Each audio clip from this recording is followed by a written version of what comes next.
In early 2010, life looked like a dream for Linday and Joseph Morrissey. They had adopted a sweet young son named Patrick from South Korea, and he quickly became the center of their world. Let me ask you something. Do you know what a lie is? A lie? Yeah. What is it? Like when you don't tell the truth and you do something bad. What happens when you tell a lie? You get in trouble. Every day revolved around making him happy, and the couple even playfully competed over who got to do the small things for him, like feeding or changing his diaper. Beyond family joy, their careers were thriving too. Linday held a high-ranking position at Jewish Family Services in Broward County, while Joe was a well-respected cancer researcher and professor at Nova Southeastern University. Their hard work had allowed them to create a stable and comfortable life. They lived in a beautiful home in Plantation, Florida, and could afford to give Patrick the best hobbies, lessons, trips abroad, and a strong connection with their local church through regular donations. In fact, Linday and Joe were so committed to growing their family that they had already started the process to adopt another child from Korea. They'd found a little girl who needed surgery for her cleft palate, and they were eager to bring her into their home and give her a loving family. It all seemed perfect, almost like a fairy tale. They were settled, happy, and filled with love and excitement for the future. But just as they were building this dream life, something shocking happened, casting a dark shadow over everything. Nearly 3 years later, their world would be flipped upside down, turning joy into unimaginable heartache. How could everything that seemed so stable and bright fall apart so suddenly? Well, Joseph and Linday Morrissey were landlords to a man named Randy Tundador, who was renting a townhouse they owned. But things were far from smooth with Tundador as their tenant. He lived there with his fiancée Hilda, her kids, her mother, and his own son, Sean. Trouble began when Tundador decided to make repairs around the house without asking the Morrisseys. Not only did he do these repairs on his own, but he also deducted the cost from his rent, a move Joseph and Linday hadn't agreed to. By early April 2010, tensions had hit a boiling point. On April 2nd, Joseph sent Tundador a formal letter, clearly stating that these deductions and unsanctioned repairs were violations of the lease agreement. When Tundador received the letter on April 5th, he was furious. The letter wasn't just a reminder of the rules. It felt like a personal challenge to him. Infuriated, he decided he was going to teach Joseph a lesson. Tundador reached out to his son, Tundador Jr., hoping he'd know someone who could intimidate Joseph. Jr., willing to help his father with this scheme, agreed on one condition, that he could move into the townhouse with his dad. That very night, Tundador drove out to Hollywood to pick up Jr., and together they started hatching a disturbing plan, a plot meant to scare Joseph in ways he'd never expect. What started as a tenant-landlord dispute was about to take a dark turn. With Tundador's anger and Junior's involvement, this father-son duo set off to do far more than just settle a rental disagreement. They were about to dive headfirst into a scheme that would change all their lives forever. But just how far would their grudge take them? And what would be the consequences of this reckless plan? Tundador was boiling with rage. His landlord, Joseph Morrissey, decided to evict him, and Tundador felt like his entire life was crumbling because of it. Desperate to make Joseph pay, he decided on a terrifying plan that went far beyond a simple revenge plot. Gathering a collection of intimidating tools, a gun, zip ties, a large knife, a screwdriver, and walkie-talkies, Tundador threw them into a box, ready to unleash his anger. His plan was to have his son, Junior, break into the Morrisseys' home, tie them up, and ransack the place for anything of value. Tundador carefully covered his tracks, making sure nothing could lead back to them. He ordered Junior to turn off his phone to avoid any chance of being traced, and even used a business phone for their communication. To avoid getting lost on their way to the Morrisseys' home, Tundador had his fiancée, Hilda, pull up the directions. By 10:37 p.m., they left the workshop, charged with a chilling purpose. When they arrived at the Morrisseys' home, Junior armed himself with the gun, slipped on double gloves to avoid leaving fingerprints, and quietly climbed through an open window. The house was mostly dark, but it didn't take long for Junior to spot Linday in one of the brightly lit rooms. He didn't bother to cover his face as he confronted her, demanding she take him to Joseph, who was asleep on the couch in the living room. At this moment, what had begun as a tenant's grudge was about to turn into a nightmare for the Morrissey family. With each calculated step, Tundador and Junior's plan was sure to strip the Morrisseys of far more than just their peace and safety. So, what would come of Joseph and Linde as they faced this terrifying situation? Junior wasted no time as he burst into the living room, waking Joseph with a shout. Fear spread across Joseph's face as Junior quickly tied both him and Lindy's hand with zip ties, leaving them helpless. He then forced them into the master bedroom where their young son Patrick was asleep, unaware of the chaos unfolding around him. Junior ordered the terrified parents to kneel beside the bed, covering their heads with towels to block their sight. He kept Tundador updated on every step through the walkie-talkies, ensuring his father knew exactly what was happening. Once he felt satisfied that Linde and Joseph were secured, Junior opened the front door, allowing Tundador to enter the house. The orders were simple: find anything valuable. Junior rummaged through the bedroom, but when Linde offered him her wedding ring and some jewelry, he dismissed them, thinking they weren't worth much. Frustrated by a few dollars and some euros from Joseph's wallet, Junior reported back to his dad. Tundador wanted more money and he wanted it fast. With a menacing tone, Tundador instructed Junior to take the Morrisseys to the ATM and withdraw $5,000. This was a bold move that could escalate the already terrifying situation. Junior, determined to carry out his father's orders, drove them to the bank under his watchful eye. When they arrived, Linde desperately tried to withdraw the requested amount, but to their surprise, she could only get $500. The tension in the car was increasing as Junior realized how this plan was spiraling out of control. What would happen next? Would Tundador accept the meager sum, or would he push for even more? The Morrissey family's nightmare was far from over, and the stakes were growing higher with every passing moment. When they turned, Junior hastily retied the couple in the bedroom, his heart racing as he reported the disappointing haul to Tundador. Tundador's anger simmered just beneath the surface. He quickly ordered Junior to gather the Morrisseys' laptops and load them into his car. But then, Tundador made a chilling decision. He couldn't leave Joseph alive. Despite Junior's initial reluctance to go through with such a horrific act, Tundador was relentless. In a moment of sheer desperation, he aimed the gun at Joseph, but when it jammed, he resorted to the knife. The sound of the blade slicing through the air was followed by Joseph's desperate pleas for mercy, cries that fell on deaf ears.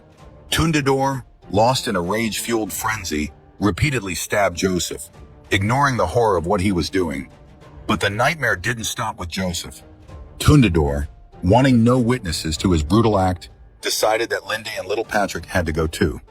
Junior, horrified by his father's escalating madness, tried to protest, but Tundador didn't listen. He began to spread gasoline throughout the house, preparing to set it ablaze.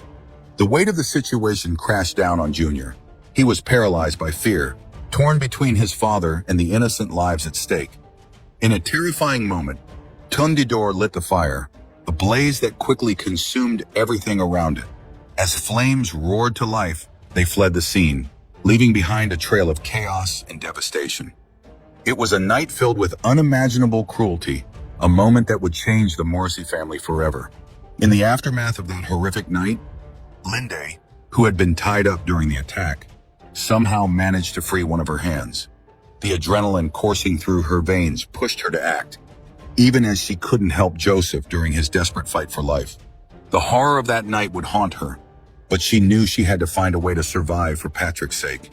She could see Joseph struggling, twitching in pain as he fought against the horrific injuries inflicted upon him. Suddenly, she noticed an orange glow coming from the kitchen, and the blaring fire alarms filled the air with a warning of danger. Panic surged through her as she heard the sound of the two attackers leaving through the front door, their footsteps echoing in the chaos. With one hand free, Linde attempted to move, but in her frantic efforts, she fell and injured her other arm. Desperation clawed at her throat as she called out for her son, Patrick, trying to keep her voice steady. To her relief, Patrick quickly found a pair of scissors, his small hands working diligently to cut her free from the remaining restraints. However, the situation was horrible.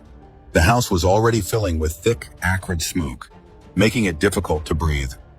Linde, knowing they had to escape, instructed Patrick to crawl toward the front door. As she turned to search for Joseph, her heart sank. She found him in the family room, unresponsive to her frantic calls. The sight was horrifying, but a wave of panic washed over her as she realized time was slipping away.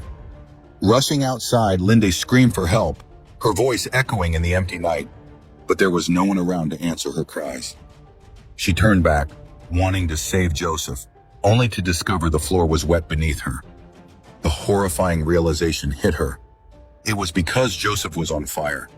Fueled by sheer will, she somehow managed to drag him outside onto the patio, her strength fading with each agonizing moment. But it was too late. As she looked at him, she knew he was already beyond help. The nightmare of that night weighed heavily on her heart. How could she face the reality of losing him? What would happen to her and Patrick now? The chaos around them mirrored the trouble within her, and the fight for survival was only just beginning.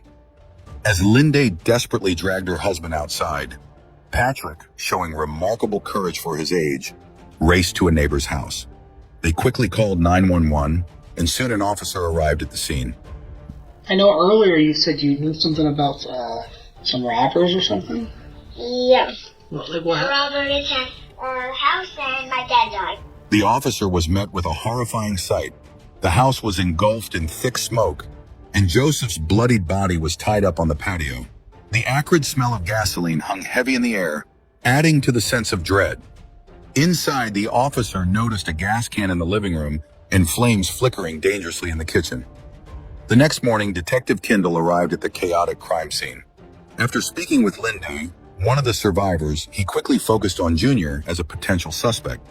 Without hesitation, he issued a warrant for Junior's arrest and dispatched an officer to watch Tundador's house from an unmarked vehicle, hoping to catch any suspicious activity. Meanwhile, the forensics team was piecing together the brutal events of the previous night. Through his meticulous examination, he discovered that Joseph had suffered multiple stab wounds, blunt force trauma, and severe burns. The signs were chilling. The burns on Joseph's scalp and the right side of his neck indicated that he might have still been alive when the fire started, though not for long. The absence of carbon monoxide in his blood confirmed that he had been dead before the flames took hold. The investigation was heating up, and the urgency to uncover the truth grew with each passing hour. And as the detectives dived deeper, the answers seemed to lead them further into a web of betrayal and darkness, hinting at secrets that lay hidden beneath the surface of the Morrissey family's once peaceful life. The forensics team, in their investigation, discovered that during the violent attack, Joseph had put up a struggle. The defensive wounds on Joseph's hands and fingers clearly indicated that he had fought back against his attacker. Based on his findings, the doctors determined that the knife used in the assault had to be sharp, solid, and at least 7 to 8 inches long.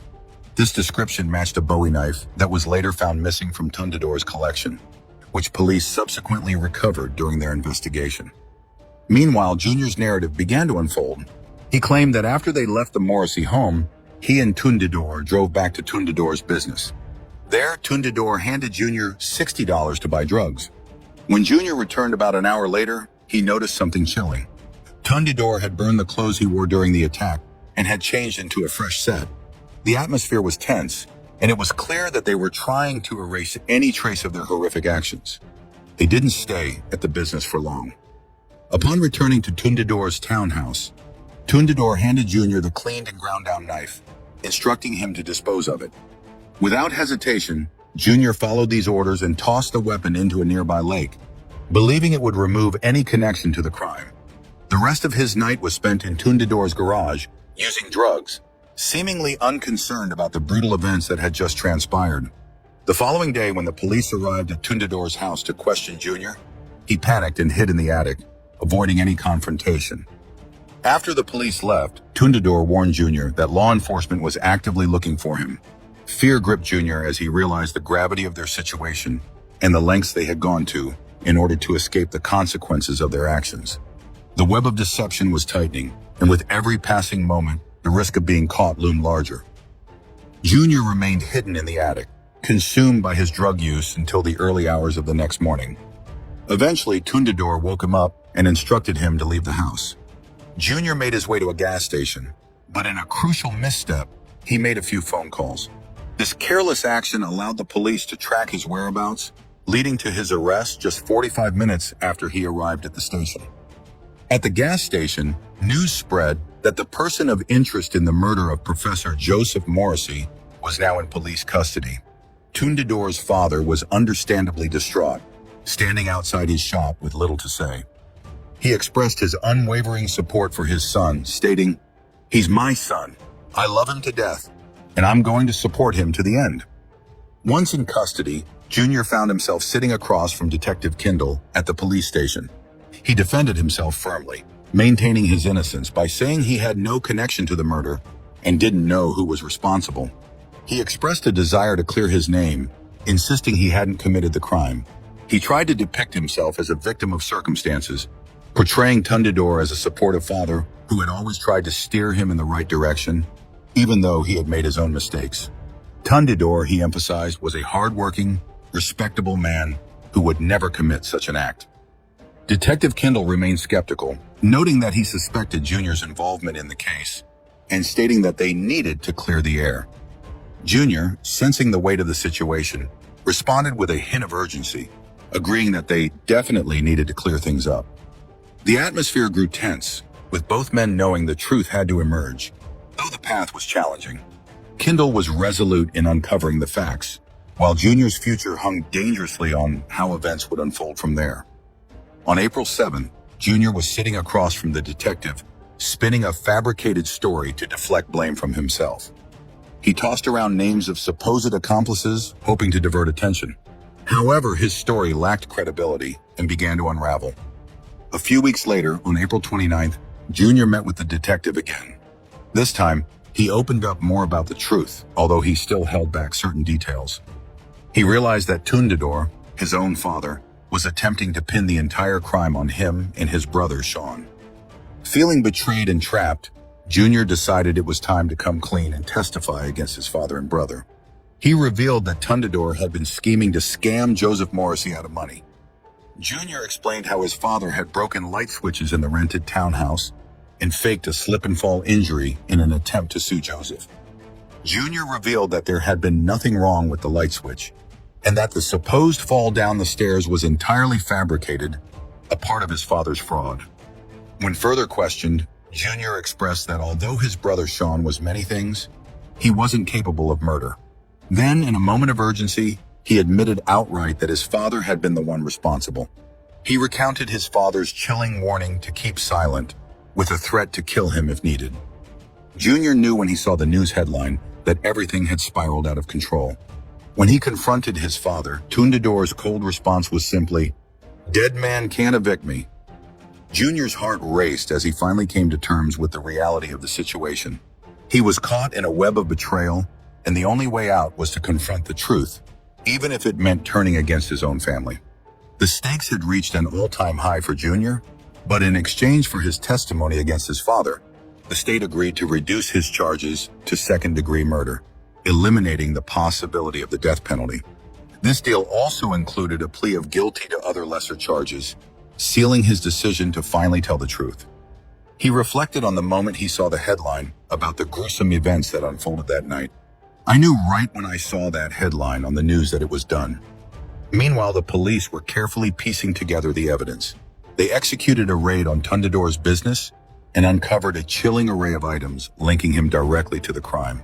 Among the findings were zip ties identical to those used to restrain the Morrises, a set of walkie-talkies, and even a handful of euros tossed carelessly into a trash can outside the establishment.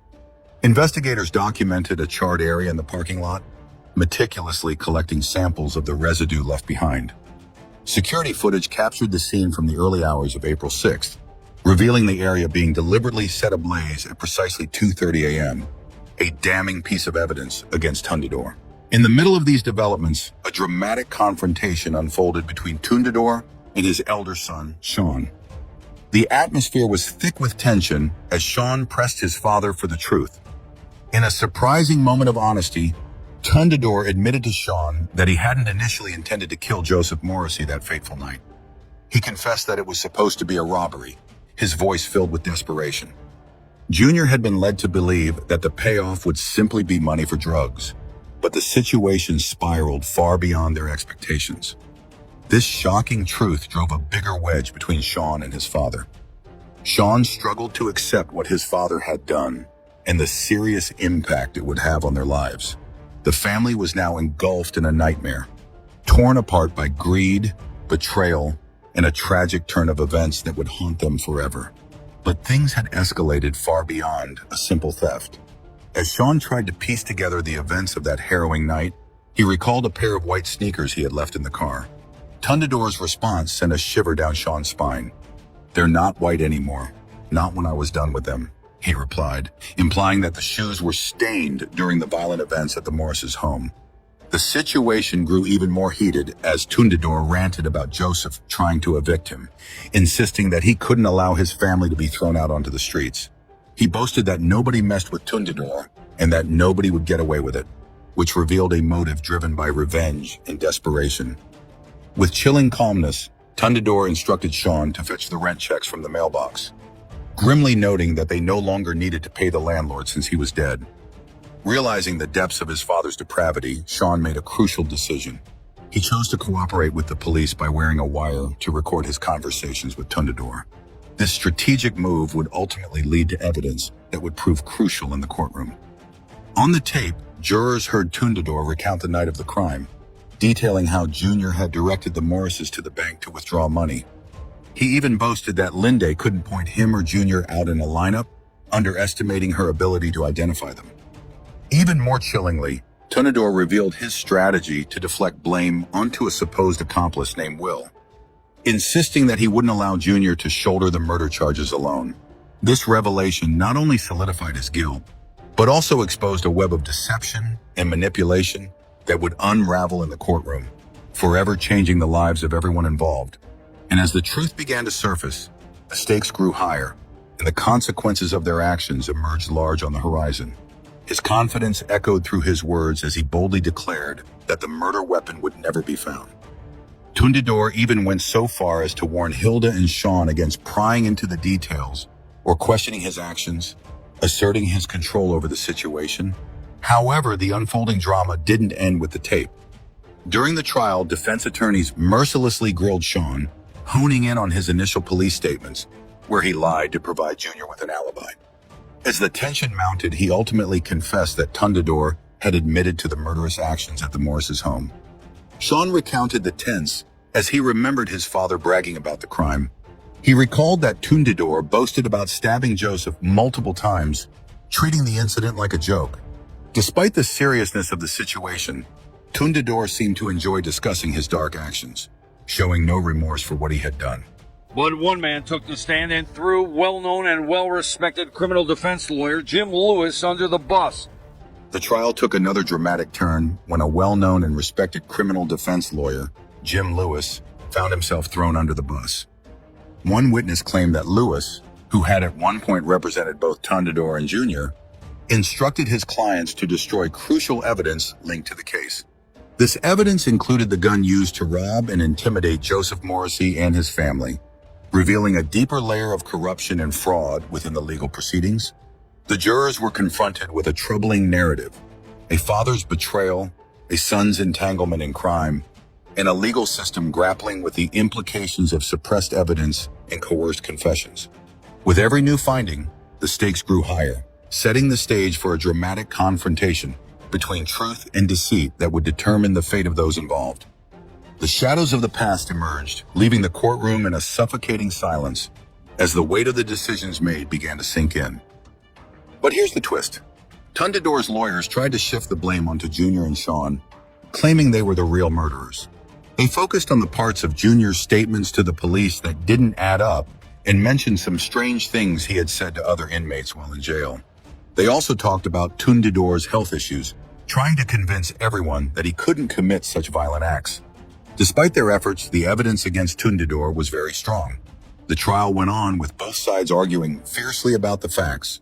On May 9th, 2012, after 5.5 hours of discussion, the jury announced that Tundador was guilty of all charges. The weight of this moment was heavy for everyone in the room. When the jury foreman said the verdict, it was a chilling reminder. A father's job is to protect his kids, not to hurt them. The next phase was the sentencing, which was just as dramatic. On November 7th, 2014, everyone in the courtroom held their breath as the judge prepared to announce Tundador's fate. He was sentenced to death. The court explained this decision by pointing out several important reasons. Tundador's history of violent crimes, his involvement in kidnapping and arson, the money he wanted from the crime, the brutal way he murdered, and how he had planned everything carefully. Each reason painted a clear picture of a man who created a night of terror for his own gain. I'm Nick Robinson in the Sun Sentinel newsroom. A 23-year-old plantation murder suspect has offered up testimony that could send his own father to death row. In exchange, Randy H. Tundador pleaded guilty to a reduced charge. The Tundadors stand accused of breaking into a Nova Southeastern University professor's home, kidnapping the professor and his wife, and ultimately stabbing the professor to death. As this story unfolded, it showed a family torn apart by betrayal and a court trying to untangle a web of lies. When the judge's gavel came down, it marked the end of this chapter, but left lasting effects on everyone involved. This case highlighted the complicated nature of justice and the ability of people to show both kindness and cruelty. What are your thoughts on how justice was served in this case? Leave your thoughts in the comments section below. And don't forget to like this video and subscribe to our channel if you haven't already. Thank you for watching. We'll see you guys soon.